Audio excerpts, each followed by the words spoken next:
Olá, tudo bem? A Finted e o Simp agradece sua inscrição e participação nesse evento, que vai discutir a organização financeira, novas linhas de financiamento, repactuação de obrigações, medidas provisórias e leis para navegar nesse ambiente de incertezas diante do cenário da Covid-19. Então, agradecemos ao Simp, ao presidente Cury e às outras pessoas que viabilizaram esse webinar, e eu vou apresentar os nossos participantes. Começando com Flávio Málaga, professor de finanças do INSPER e sócio fundador da Fintech. Alexandre Zavaglia, professor de Direito da FGV e de diversas instituições de ensino, fundador da Fintech. Rafael Sasso, professor da Fundação Instituto de Administração e membro do Comitê de Inovação da Abrasca e sócio fundador da Fintech. E Alexandre Jorge Chaia, sócio fundador da Artesanal e professor do INSP, a quem eu agradeço a participação. Então, nós estamos vivendo um momento de muita preocupação, é um momento global, a crise do Covid, ela traz muitas incertezas, né? Estamos diante de dois quadros de assimetria que acabam se comunicando, tanto do ponto de vista da assimetria sanitária, então, quando que a economia pode retomar, essa é uma questão que não está muito clara, e o impacto disso nos mercados, envolvendo principalmente dois aspectos muito importantes para as empresas e quanto classificadas como médias ou pequenas, o impacto é maior, que é a gestão da liquidez e do caixa e a questão das linhas de crédito. Então eu vou começar nosso evento passando a palavra para o Flávio Málaga, para que ele possa abordar essas questões relacionadas a indicadores de performance, como isso pode ajudar no crédito, gestão de capital de giro e liquidez. Flávio, boa noite, obrigado, e agora a bola está com você. Boa noite. Bom, o professor Ricardo já comentou o momento que a gente está vivendo, né, que a gente tem a crise do Covid, uma crise sanitária, uma crise econômica, né, e ainda a gente sobrepõe uma crise política, né, quer dizer, o cenário, ele teve aí uma está fomentando a outra. E dependendo do segmento da empresa, quer dizer, pelo porte, obviamente as menores sofrem mais porque tem menos poder, né, em toda a cadeia, e dependendo do segmento, além de ser pequeno, e dependendo do segmento onde se encontra, essa fase, né, o que não tem hoje é futurólogos. Futurólogos falam que, né, vai mudar a forma de consumo, vai mudar o mercado. Tudo depende de como vão desenvolver, quando vão desenvolver um tratamento, né, para curar quem pega essa doença, o Covid-19, ou uma vacina. Enquanto isso não acontecer e não tem nada em vista, essa espiral negativa que a gente ela continua, né? A gente estava numa espiral positiva, ela inverteu, está numa espiral negativa, e o governo está se movimentando para tentar reduzir a velocidade dela e em algum momento estancar, né?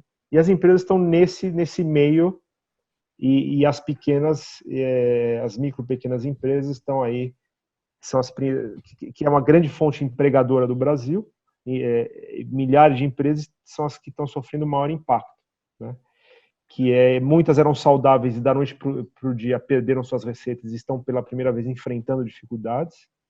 Outras que já vinham carregadas, né, em alguma estrutura de capital um pouco mais carregada, e agora se veem numa situação que precisam de mais capital para poder passar por isso.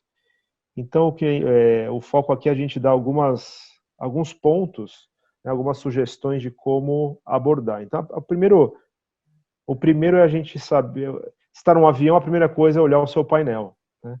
Então, geralmente, o que a gente observa é que muitos empreendedores, né, são muito bons na execução, em colocar as ideias para funcionar, e muitas empresas vão bem, e aí acaba deixando de lado uma questão que é fundamental, que é o painel, né? Para onde eu estou indo? Eu estou olhando para as informações corretas, né? Então, e essa primeira informação, que é de fluxo de caixa. Se você olhar numa janela semanal, né, olhar 8 semanas para frente, você consegue enxergar o que está acontecendo? Você consegue se antecipar ao que vai acontecer? Então, a primeira coisa é ter uma ferramenta. Se não tem, não é difícil. Provavelmente Geralmente essas empresas têm algum tipo de RP menor e que fornece tudo que você tem em carteira para receber e aquilo que você já tem incorrido para pagar, seja folha, impostos, alguns fornecedores, serviços. Então, a primeira coisa que eu diria é trabalhe no seu fluxo de caixa, porque ele hoje é o mais importante, independente da sua rentabilidade, o mais importante é você saber se você vai ter liquidez nas próximas semanas para poder honrar suas obrigações. Então, a primeira coisa é desenhe o seu fluxo de caixa ou traga ele para discussão diária, revisite ele todos os dias junto com a sua equipe. Tendo a premissa que você tem o seu fluxo de caixa e pode observar ele, o segundo ponto para quem precisa de capital e está estrangulado é olhar para os bancos, né? Muitas empresas pequenas, micro e pequenas, já têm linhas em banco e esses bancos abriram sem pedidos, né? Sem pedir, eles já abriram programas para repactuar essas dívidas que já estão vigentes. Eles estão com pacotes, pelo menos os 3 principais bancos, né? Estão com pacotes de 180 dias de carência e repactuação para 5 anos, né? Com as mesmas taxas de juros, que eu não vou dizer se são altas ou baixas, né? Mas então isso já daria um alívio de 6 meses nessa conta de amortização e pagamento de juros que os bancos já abriram essa porta.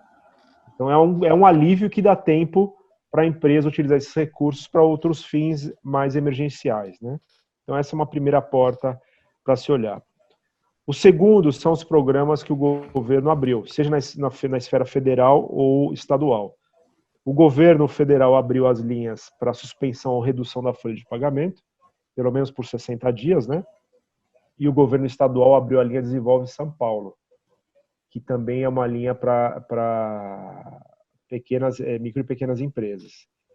Então você tem aí algumas fontes, além da questão de repactuação com bancos, você tem agora o governo entrando com uma capacidade de redução de salários para quem tem redução de demanda, né? De receita, que é um custo fixo. Então você pode achatar essa obrigação pelo menos por 60 dias. E ainda tem uma outra linha que é empréstimo para a folha. Né? O governo está com uma linha que, além de suspender, ele paga um pedaço do salário e essa dívida você paga ao governo a partir de 6 meses também e repactua ao longo de 36 meses. Então a gente já tem aí 2 grandes fontes para aliviar as demandas de caixa das micro e pequenas empresas, né? Isso é o emergencial. Obviamente que cada empresa tem o seu momento. Depende do segmento, as empresas não sofreram nada. A gente tem alguns clientes da área de saúde, por exemplo, que não sofreram impacto. Então, estão no mesmo nível que estavam em janeiro, fevereiro e março e continuam, então não há necessidade de se adotar nenhum programa, ainda que pudesse, mas não estão utilizando esses mecanismos porque a empresa está bem. Outras, em segmentos, por exemplo, de bens de capital, sofreram uma queda de praticamente 100% nas suas receitas. E aí a situação é bem mais grave. Então, onde você está nesse contínuo? Né? Em qual nível em que a empresa foi afetada vai exigir medidas mais profundas. Então, a questão primeiro, fluxo de caixa, essas linhas dos governos para atenuar folhas, impostos e linhas para capital de giro. O terceiro ponto, os bancos, com a repactuação das dívidas vigentes, né, dando prazo de carência. E o próximo ponto para se olhar é a questão de capital de giro, né? Não a linha que a gente pega dos bancos, mas a sua gestão de capital de giro, que é formada pela sua gestão de estoques, para quem é comércio ou indústria, né? Qual o nível de gestão do estoque? Qual o mix de produto que a empresa tem? Qual o giro dos principais produtos que consomem maior capital? Como isso pode ser atenuado? E atenuando isso, você libera a demanda por caixa. O segundo é a gestão dos recebíveis. Qual a sua estratégia? Tem alguma possibilidade de aceleração dos recebíveis? Desde negociações diretas, segmentando sua carteira, até a aplicação de tecnologias que permitem você acelerar os seus recebíveis, né? E tem aí várias fintechs que que estão com plataformas para isso. E a terceira ponta do capital de giro, que é a negociação com fornecedores. Se é uma empresa intrínseca em mão de obra própria, então aí você tem menos possibilidades. Mas empresas de serviço, mas se são empresas industriais, comerciais, que têm relacionamento com fornecedores e que têm peso na estrutura de custos, quais são os fornecedores que poderiam contribuir para a dilatação dos prazos, para aliviar a demanda de capital de giro, pelo menos nessa fase, né? E tem grandes empresas que estão com projetos de apoio às pequenas e microempresas, com linhas para facilitar e dar fôlego para essas empresas, né?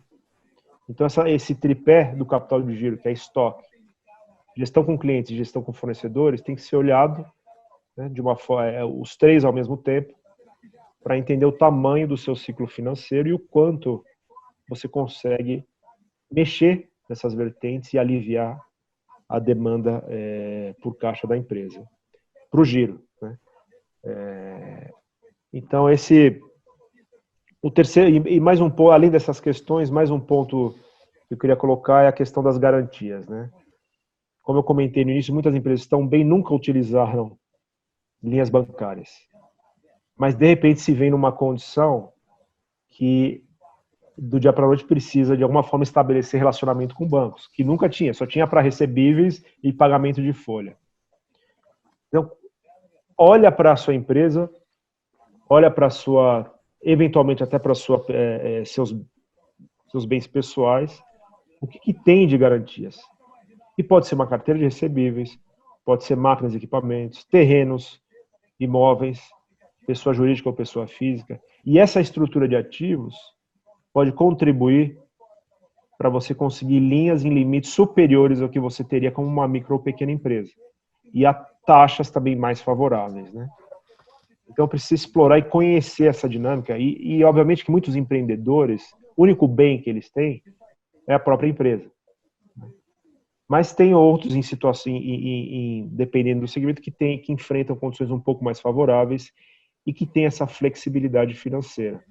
Então, tem que conhecer bem, né, esse perfil dos ativos disponíveis, seja na pessoa jurídica ou na pessoa física. E, por fim, o último ponto, a gente ouve os especialistas comentando sobre como vai mudar a nossa vida depois da pandemia, né? Mas a gente vê uma mudança já. Se a gente for falar de restaurantes, pousadas, pequenos hotéis, que são segmentos intensivos empreendedores, né? São afetados brutalmente. Não podemos falar que essa crise vai, se ela durar 2 meses ou 3 meses, a gente não pode dizer que isso vai voltar para esse tipo de negócio, né? Então, e outros que também não podem, que possam não ser desses segmentos tão afetados, outros que têm produtos de consumo ou produtos para empresas, né? E de repente se afastaram, né? Estão distantes do seu cliente agora. E aí eu peço para dar uma olhada nas questões tecnológicas, né? O seu modelo tecnológico. Como você vê a aplicação de tecnologia, e muitas empresas estão conseguindo passar por essa crise aplicando tecnologia para se aproximar dos clientes, né?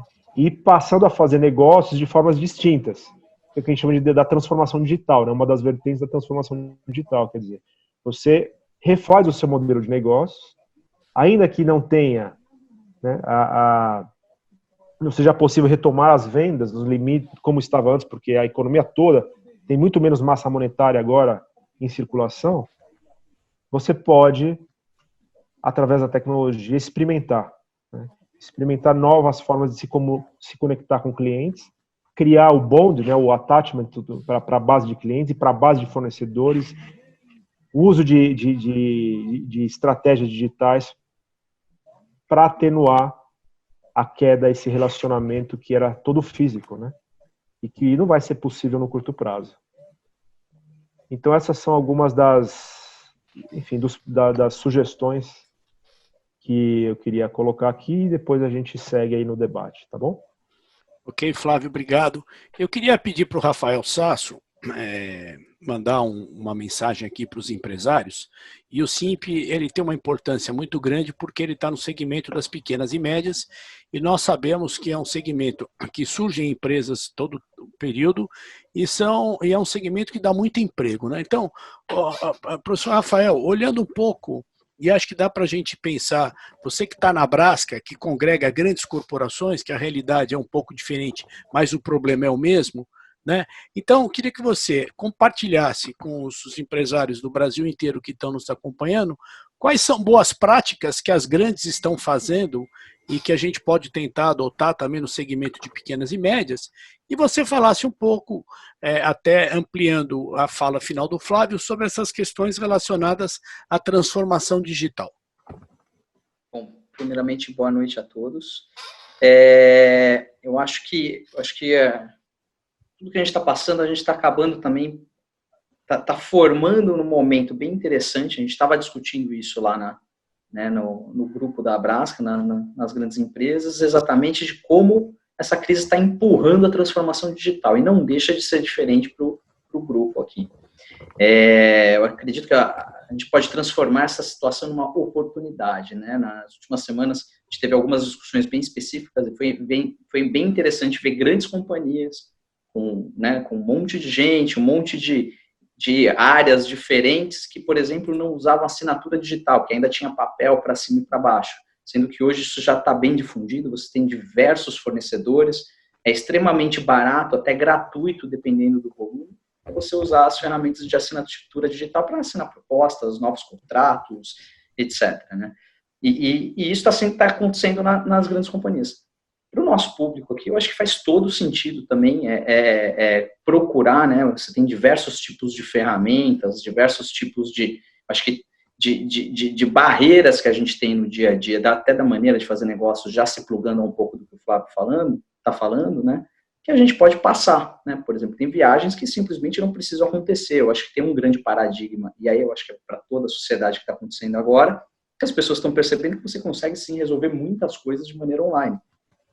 Você consegue fazer muitas reuniões que você teria que ir lá, tomar um cafezinho, passar meia hora falando de futebol antes de entrar no assunto, que você consegue entrar de maneira online, ser muito mais produtivo, né? Inclusive comercialmente. Então, eu acho que tem uma oportunidade do ponto de vista de contato, conectividade bem grande, assim, tem diversas ferramentas para isso, né? E do outro lado, você tem ferramentas acessórias, né? E aí eu não estou nem entrando em ferramentas técnicas, não estou falando nada de finanças, contabilidade, mas, por exemplo, as ferramentas de assinatura digital, que são uma super ferramenta que está começando a ser mais usado, que podia estar sendo usado para ganhar tempo, ganhar velocidade, que isso está começando a se tornar uma realidade para as grandes empresas agora, mas acho que para todas as empresas isso é uma oportunidade. Aí, plugando um pouquinho mais com o que o Flávio está falando, você tem toda outra frente, né? A gente tem as ofertas dos bancos, mas a gente tem também diversas fintechs ofertando crédito, né? Um pouquinho antes da nossa reunião, eu estava falando com o pessoal da Nexus, por exemplo, que trabalha com empresas de um porte menor, né? A partir de R$250 mil de faturamento, e que tem taxas extremamente competitivas com bancos. Né? Em outras crises, em outros cenários, uma coisa que a gente viu até em outros países que foi super interessante foi que você entrava no cenário de crise, os bancos enfiavam o pé no crédito, né? Ficavam um pouco, tinha linha, mas não tinha, né? Fica um pouquinho mais reticente ali na hora de emprestar, fica um pouco mais difícil. Às vezes você não está com os números arrumados para isso, você não está com os documentos arrumados em dia. E aí as fintechs entraram comendo um pouco do mercado, né? E teve um fenômeno super interessante que depois de passar nessas crises, uma parte desse market share foi perdido para as fintechs, para os bancos nesses países, como a Polônia, por exemplo, continuou com as fintechs. Né? E a gente está passando por um momento que muitas dessas fintechs vão acabar quebrando nos próximos meses por N fatores, principalmente falta de capital, mas ao mesmo tempo você tem empresas que estão capitalizadas, que estão com capacidade, que levantaram fundos, que estão emprestando, né? E é muito mais fácil, muito menos burocrático do que um banco. Então, às vezes, você está com algum problema com o banco que você usa, não dá tempo de criar um relacionamento novo agora, existem várias opções, né? Tem taxas aí, por exemplo, a Nexus, o Daniel lá, que é o fundador, estava me explicando que eles estão fazendo operações a 1,8 ao mês, né? Que para capital de giro é extremamente competitivo nesse momento, né? Para boa parte das linhas que a gente tem. Né? Ao mesmo tempo, você tem várias outras empresas lidando com, por exemplo, o home equity, né? Então, você tem um bem imobiliário, seja na PJ ou na pessoa física, e você pode usar esse bem para gerar liquidez para capital de giro, né? Então, isso é uma outra opção aí também que está acontecendo e que é super interessante ver essas opções fora dos grandes bancos, né? Mas eu acho, Ricardo, que tem esses dois cenários acontecendo aí, né? Um de entender tudo aquilo que as tecnologias que eu podia usar, mas que eu tinha alguma barreira, principalmente cultural, assim, né? Não, poxa, eu preciso ir lá ver o cara, eu preciso... Agora não pode. Então, por que eu não posso usar o Zoom para fazer reuniões, né? Por que eu não posso assinar o meu documento online? Por que eu tenho que imprimir, mandar um motoboy, né? Não precisa, né? Tem outras tecnologias, tem outras questões, mas eu acho que essa reflexão, né? E essa busca que a acessibilidade para isso é muito grande, e ao mesmo tempo olhar para as questões que o Flávio mesmo estava falando de crédito, etc. Você tem N opções aí fora dos bancos, né, de fintechs com muito mais flexibilidade, facilidade para você acessar esse capital do que dentro de um ciclo normal do banco. Ok, obrigado aí pela sua apresentação inicial. Eu vou passar a palavra para o Alexandre Jorge Chaia. Chaia, você que é gestor de portfólios, que conhece muito bem de produtos de crédito, de fundos de recebíveis, né? Olhando para esse segmento de pequenos e médios, e aí fazendo uma reflexão sobre dois momentos, né? O atual e daqui para frente. Quer dizer, será que os empresários eles precisariam se mexer um pouco mais para buscar alternativas de crédito que não aquelas relacionadas diretamente a bancos? O que você poderia trazer do seu conhecimento para que a gente pudesse orientar as pessoas que estão nos assistindo? Boa noite para todo mundo. Primeira coisa, concordo com o que o Flávio falou, que eu acho que o momento atual é para as empresas refletirem sobre o fluxo de caixa.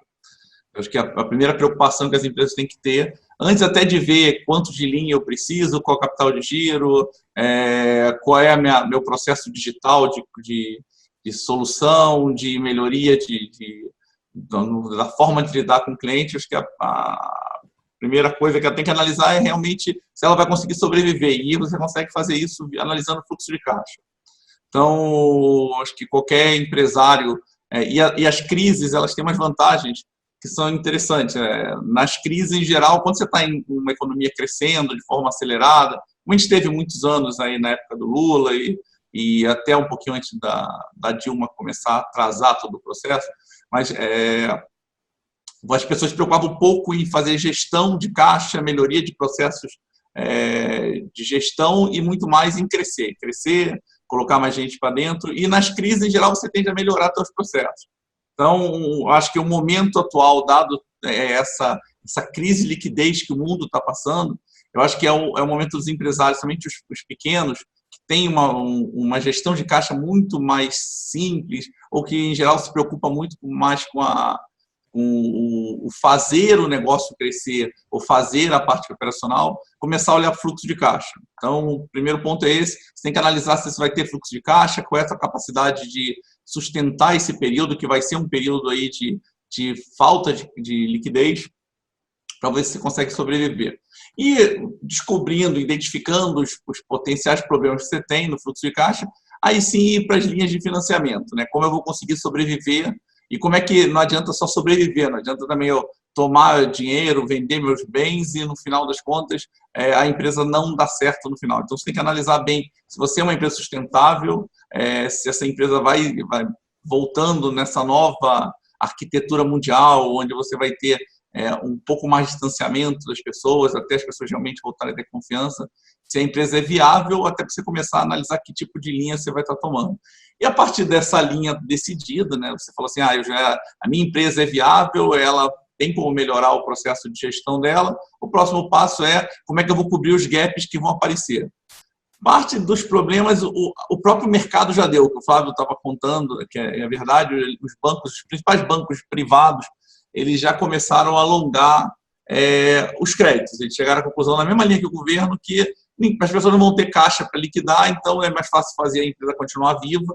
E isso é um ponto importante, né? As pessoas acham que as fintechs, os bancos, as financeiras, o objetivo delas é realmente vamos dizer, cobrar mais caro do cliente, mas não é. O objetivo dos bancos é que os clientes continuem vivos, se mantenham vivos, para ele poder fazer negócio. Não adianta você ter uma taxa muito alta, você emprestar dinheiro e no final você não tem negócio para fazer.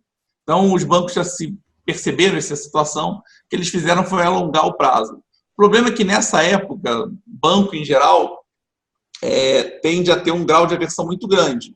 Então, o que eu vejo, o que eu acompanhei de banco apesar de toda essa política, o Banco Central tentando aumentar a liquidez, você tendo aí um aumento da vontade das pessoas de emprestar, os bancos e principalmente os gerentes que vão estar analisando, as pessoas que vão estar lá na ponta analisando a empresa, eles estão muito reticentes, porque sabe que inadimplência é função de receita. Se você perde capacidade de gerar caixa, você se torna uma pessoa inadimplente. Inadimplência não tem a ver com uma pessoa não pagar, é não ter capacidade de pagamento. E as pessoas estão vendo que agora esse é o problema. Você vai ter tanto pessoas físicas quanto empresas baixando a capacidade de pagamento dela. Então, o grau de inadimplência aumentou e a aversão dos bancos, apesar de ter liquidez caixa, a economia toda está com bastante caixa disponível, as pessoas estão evitando emprestar dinheiro sem ter garantias de recebimento futuro.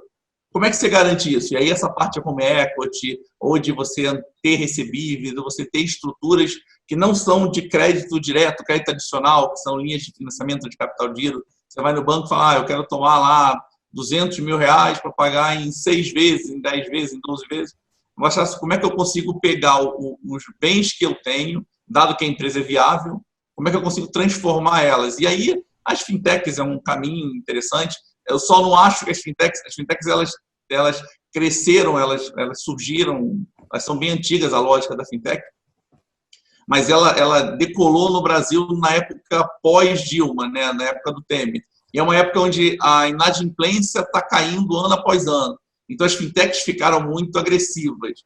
E elas, como elas não têm uma estrutura de capital de banco, nem têm serviços, outros produtos que suportem ela, eu concordo com o que ele falou que as fintechs vão acabar quebrando. Então, tem que tomar um cuidado de ir numa fintech. É vantajoso, obviamente, tomar dinheiro, mas muitas delas não vão sobreviver exatamente por uma má precificação de risco. Elas já estão na fase que elas estão precificando. Então, o que eu acho que tem que fazer do ponto de vista de operação é tentar fazer operações estruturadas. Eu acho que o momento é melhorar seu fluxo de caixa, ver o que você tem de patrimônio que é possível transformar em alguma garantia e, a partir daí, você tentar tomar dinheiro num prazo mais longo, uma taxa mais baixa. Também você dando garantias, você dando aí... Essa parte home equity é uma coisa que cresceu bastante, né? Você pegar e fazer hipoteca da sua casa e tomando dinheiro é uma linha que muito empresário pequeno que conseguiu lá comprar seu apartamento, que tem como pessoa física esse bem, ele pode usar para alongar, fazer uma operação de 5 anos, 6 anos, e aí sim conseguir capital de giro para poder passar esse período. Mas eu acho que se ele fizer isso sem melhorar o fluxo de caixa, que foi o primeiro ponto que eu concordo com o Flávio 100%, é a hora na crise de você rever seu fluxo de caixa e analisar realmente qual é a tua necessidade de financiamento, como é que você pode melhorar seu sistema de controle, seu sistema de planejamento, e aí, a partir dessa melhora primeira que você fez, e aí você teve aí um certo vantagem que os bancos deixaram aí um tempo para você começar a pagar suas dívidas, do governo, a mesma coisa com o imposto, você realmente partir para linhas estruturadas de crédito, que elas são melhores e elas vão te dar mais liquidez e principalmente mais carência. Bom, os especialistas aí em finanças deram a sua visão, né?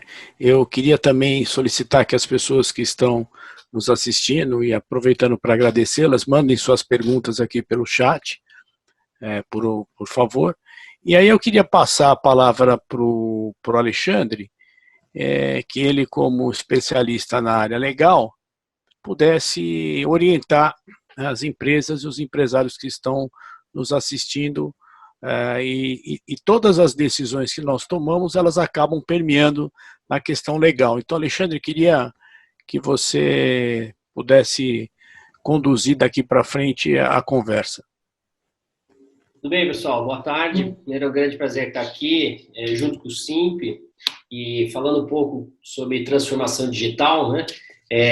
esse bate-papo aqui já mostra um pouco de como o mundo está acontecendo, né?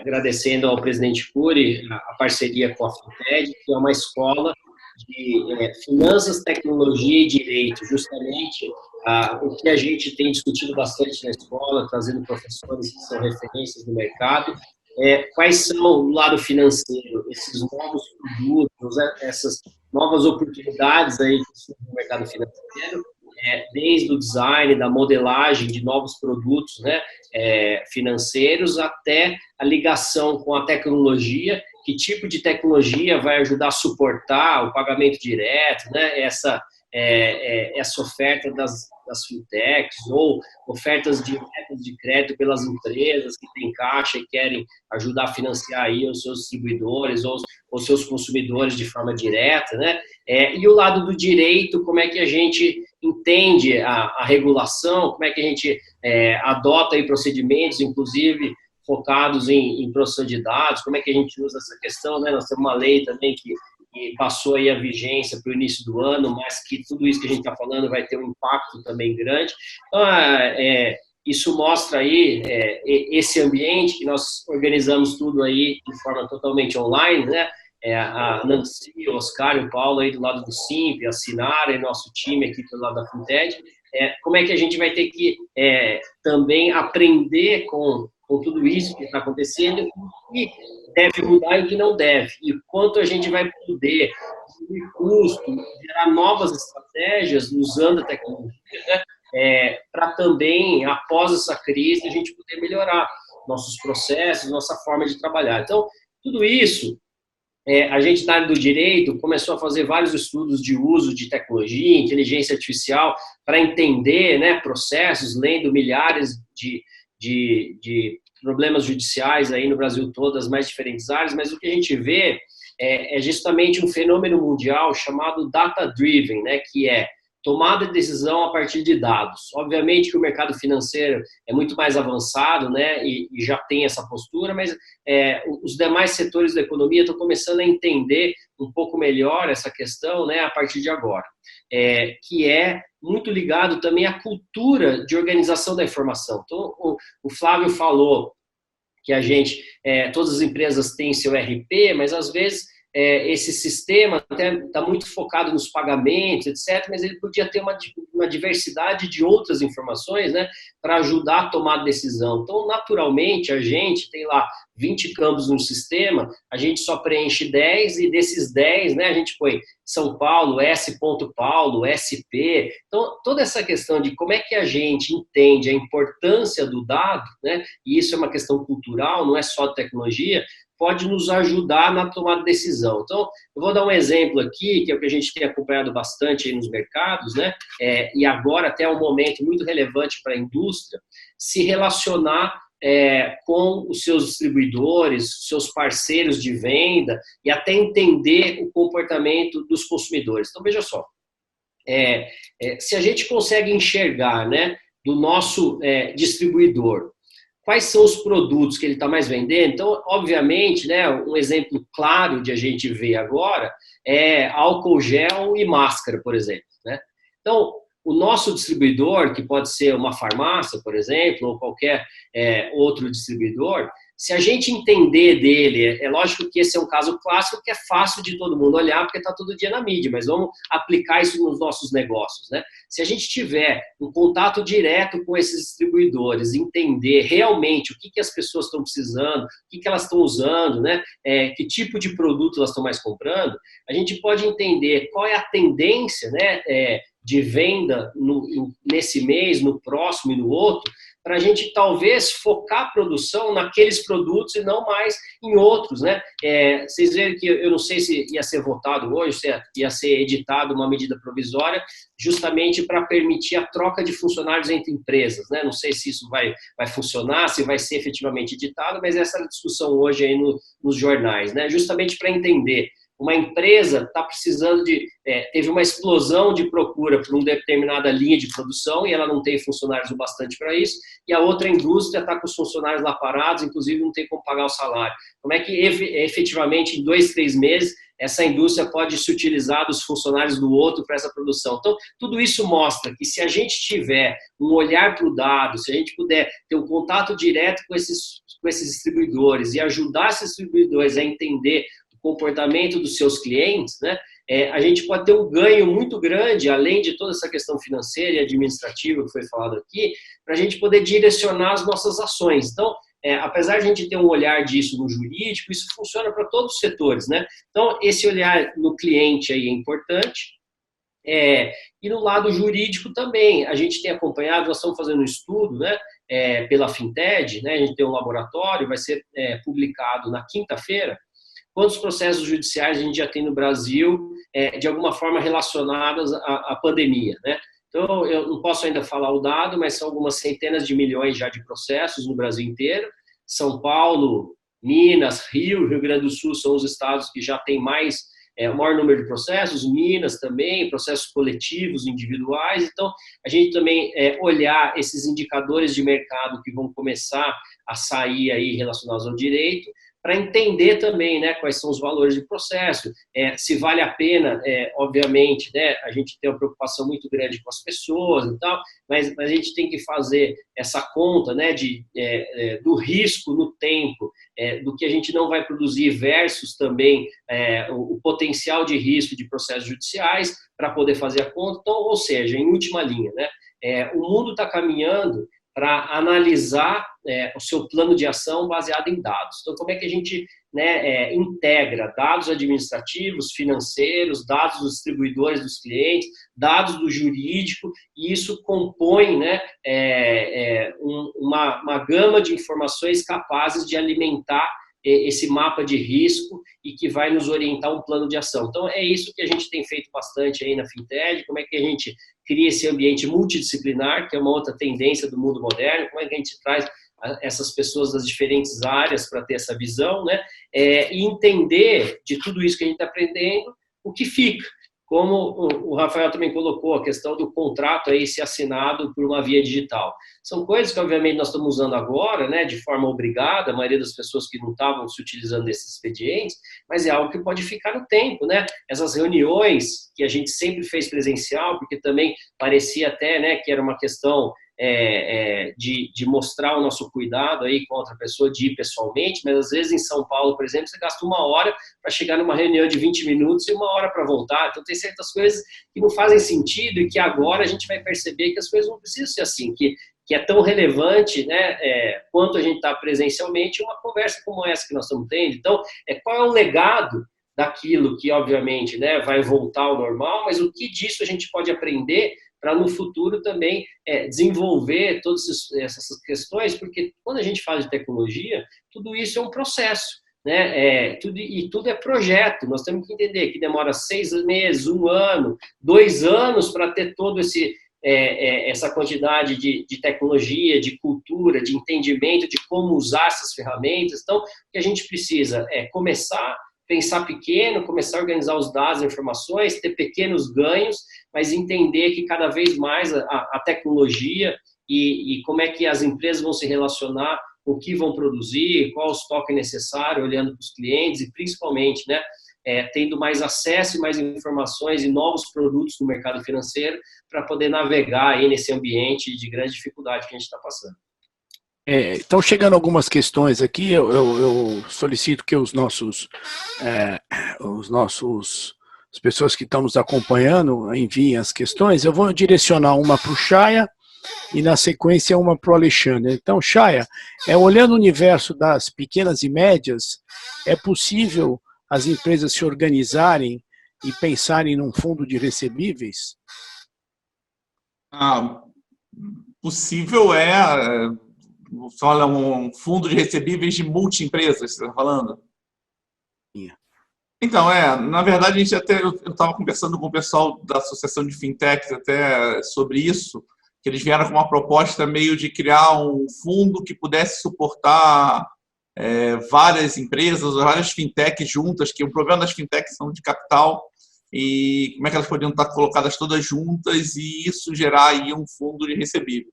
Isso funciona na teoria muito bem, na prática qual é o grande problema disso? É o conflito de interesses que eu acho que vão ter Se você monta um fundo, você tem lá um banco, ou uma empresa, ou um próprio fundo em si, um fundo de direito de crédito, né? Você monta um fundo e tem um investidor que coloca o dinheiro, ele vai selecionar empresas para fazer isso. Se as próprias empresas montam esse fundo, elas vão ter que entrar com capital. Elas não vão conseguir captar dinheiro do mercado, elas vão ter que colocar uma parte do dinheiro, uma parte razoável do dinheiro delas. E aí cada tipo de empresário vai ter um objetivo diferente do investimento dele. Ele vai querer financiar o negócio dele em prol de financiar um outro negócio. Então, a grande dificuldade de você montar um fundo que serva como um pool de empresas é o grande conflito de interesse que cada tipo de empresário, grau de aversão a risco, necessidade de capital de giro, isso tudo tem que estar muito bem pactuado para um fundo desse tipo com multi-interesses. Está funcionando. Então, você poderia vir uma fundação, uma associação, uma cooperativa. Isso seria mais fácil. A própria cooperativa, uma fundação de empresa, uma associação de empresas, poderia estar montando um fundo onde tendo uma política, vamos dizer, própria daquela estrutura de fundos. As pessoas colocam, um exemplo disso, uma associação de médicos, tipo uma Unimed da vida. Os médicos, eles são investidores, ao mesmo tempo eles precisam do dinheiro para o capital de giro. Só que a política não é feita por eles, é feita pela associação. Aí é possível você fazer. Agora, se criar um fundo de um grupo de empresas, eu acho muito pouco provável por conta desse conflito de interesse.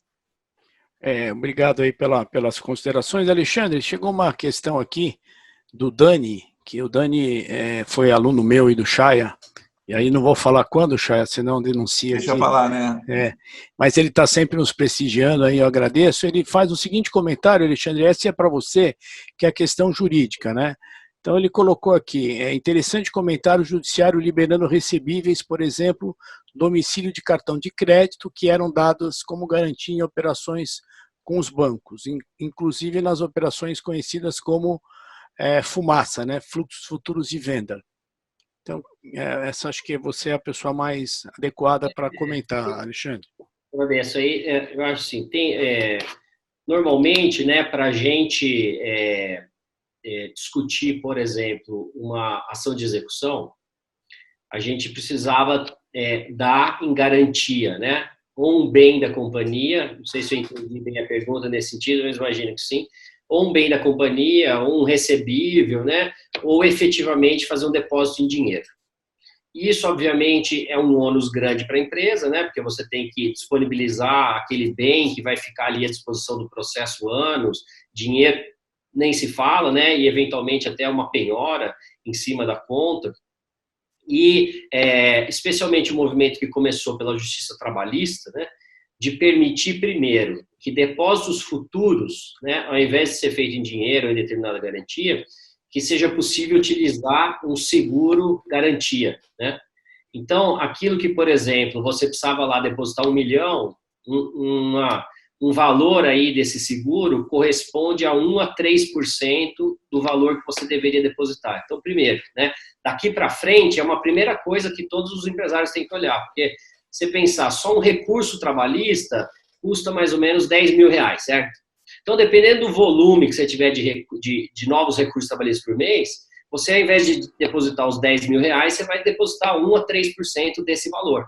Então, é fluxo de dinheiro aí no caixa, né, que você vai deixar de gastar. Então, primeira coisa é olhar o futuro. Daqui para frente, tudo que você tiver que dar de garantia, você pode dar um seguro garantia. Obviamente que tem todas as regras de contratação, né, porque esse seguro, ele não garante que se você perder a ação, o seguro vai pagar a ação por você. O que ele garante é que você vai ter uma garantia, né, para poder discutir essa questão e ao longo do processo você vai estar satisfazendo o requisito objetivo dessa obrigação. Chega lá no final, se você perder, você tem que pagar. Obviamente que se você não pagar, o seguro cobre e depois ele te cobra de volta. Então, o seguro não é para pagar o resultado do processo, é para te garantir discutir. E aí, agora, o que o governo viu? Que existe uma quantidade muito grande de dinheiro, principalmente, né, e de outras garantias, já dadas em processos em curso. Então, a ideia que começou para processos futuros, né, é agora permitir a substituição dessas garantias por seguro garantia. Então, a ideia é que isso seja uma injeção muito grande do mercado e, ao mesmo tempo, né, liberar caixa para as empresas. Então, esse é realmente um expediente e também está ligado à tecnologia, porque já existem muitas corretoras que já estão com um processo totalmente digitalizado. Uma das que a gente conhece próxima e acompanhou todo o desenvolvimento. Então, quer dizer, você tem uma plataforma que já estão plugados, como se fosse um marketplace de todas as seguradoras. Você coloca ali o seu caso, ela já cota em tempo real com todos e já emite a pólice na própria plataforma, né? Então, tudo isso está acontecendo de forma muito rápida e já organizada, intermediada pela tecnologia. Então, certamente é uma pergunta muito relevante, porque tem muito caixa para trás e futuro aí que pode ser liberado com base nessa nova ideia de permitir a substituição dessas garantias por seguro. Obrigado. Bom, o nosso evento está caminhando para o final, dentro daquilo que a gente combinou com o SIMP. Então, eu queria passar a palavra aí para o Flávio Málaga, para que ele pudesse fazer as suas considerações finais. Por favor, Flávio. Eu queria primeiro agradecer aí a participação, acho que os pontos foram todos complementares, né, para dar uma visão geral do que os empresários têm às mãos, como eles podem, né, por onde começar. Então tem uma série de ferramentas que foram colocadas aqui. Eu queria lembrar só mais um ponto, que é o padrão de vida e a mistura entre os fluxos da empresa e o fluxo da família, né? Então a gente vê muitos pequenos empresários que acabam colocando o seu padrão de vida dentro da empresa. E num momento como esse, onde é um evento extremo, né? Fora da curva, um ponto fora da curva extremo, onde você tem que buscar liquidez, os bancos, obviamente, com suas restrições para novas linhas, né? A folha e tudo que você tem que honrar. Então, procurem olhar também para como essa mistura entre família e propriedade, como é que isso ocorre, e empresa, como isso ocorre, né? Porque o seu padrão de vida tem que se adequar à capacidade da empresa em gerar recursos, e não o contrário, né? A empresa se adequar ao padrão de vida da família. Então, eu vejo isso em muitos pequenos e médios empresários que acabam esquecendo disso. E mesmo em tempos de dificuldade, acabam tirando da empresa mais do que ela pode, ou seja, acabam pegando do banco para a sua pessoa física, né? Porque esquecem de olhar isso. Então, o último ponto para acrescentar aqui seria esse de olhar o padrão de vida e como ele pode se ajustar ao que a empresa é capaz de gerar, né? Então, essa mensagem final, eu acho que a gente tem que... os empresários brasileiros sempre foram muito hábeis em lidar com crises, né? Muito mais do que em países desenvolvidos que não estão acostumados, né? O brasileiro sempre teve essa habilidade, na marra, desenvolveu isso, né? Então, eu creio que todos sairão, e creio que melhores, com práticas financeiras, práticas operacionais, tecnológicas melhores, só que tem um caminho aí, uma ladeira que a gente tem que subir e tem que fazer uma lição de casa, né? Mas com certeza a gente vai aí sair, as empresas que irão sair, que vão, com certeza, vão sair mais fortes, né? Mais competitivas. É isso. Obrigado. Obrigado. Rafael, suas considerações, até para fazer jus à questão da tecnologia, né? Você está aí com 5 horas de fuso horário na frente, né? Então, isso mostra que em outros tempos seria quase que impossível alguém com 5 horas de fuso na frente estar participando de um webinar. Então, agradeço sua participação e passo a palavra para você. Eu acho que rapidamente aqui, só para finalizar, acho que a mensagem é essa, a gente tocou em vários tópicos extremamente importantes, né? No meu tópico aqui, acho que é muito mais de olhar, aproveitar para olhar as oportunidades que você tem de transformar algumas coisas na sua empresa, na maneira de fazer, né? Ver as tecnologias que estão acessíveis, né? E testar. É um momento muito bom para testar coisas, né? Tá todo mundo aberto a isso.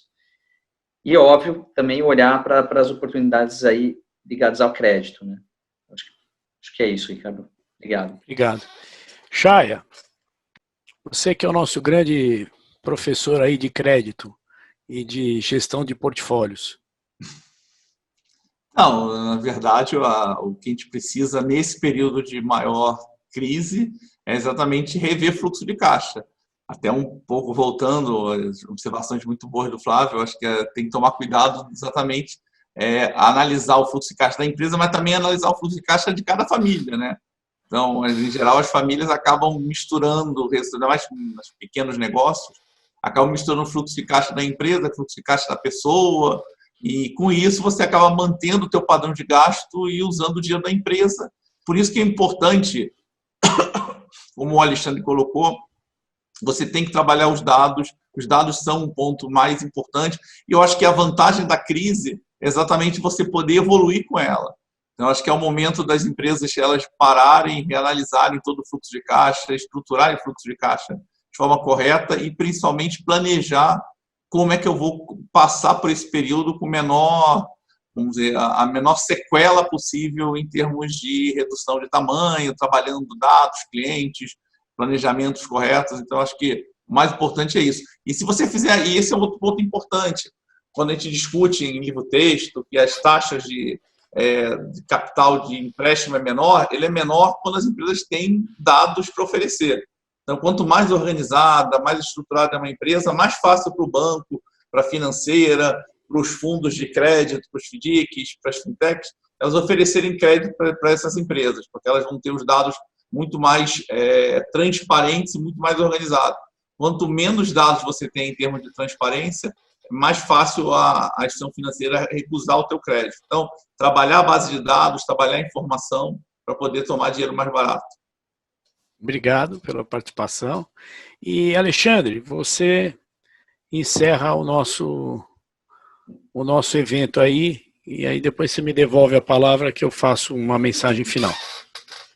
Só agradecer a oportunidade de a gente estar aqui junto com o Simp, discutindo essas questões práticas, né, para todos os representantes dessa importante instituição, entendendo quais são essas diferentes visões do momento, e a gente espera aí, já falamos bastante sobre as questões, espera principalmente estar próximo aí de vocês para outras oportunidades, que a gente possa colaborar, compartilhar conhecimento e também desenvolver em conjunto aí soluções aí, treinamentos e eventos que possam ser de interesse para a pequena e média indústria. Então, agradecer também ao Dr. Cury, em nome de quem toda o Simp se representa, e principalmente ao professor Ricardo, que é o nosso grande mestre, que também está mediando esses trabalhos. Obrigado. Eu agradeço ao Simp, queria agradecer a Nancy, que eu fiz o contato e ela teve o interesse que a gente levasse a ideia para frente, né? A gente tem feito algumas participações junto ao Simp, porque a gente julga que é uma entidade extremamente importante de representar as pequenas e médias, né? E até interessante que no meio da crise a transformação digital nos permitiu fazer um evento online, né?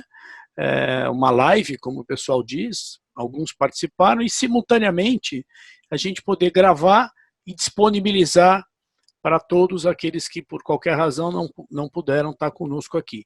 Então eu faço das palavras do Alexandre as minhas, agradeço ao Simp, a Nancy, Dr. Cury, ao Paulo, que cuida da tecnologia, e a todos que nos prestigiaram até o momento, e espero revê-los em um outro webinar, uma outra live, uma outra oportunidade. Então, boa noite a todos e muito obrigado.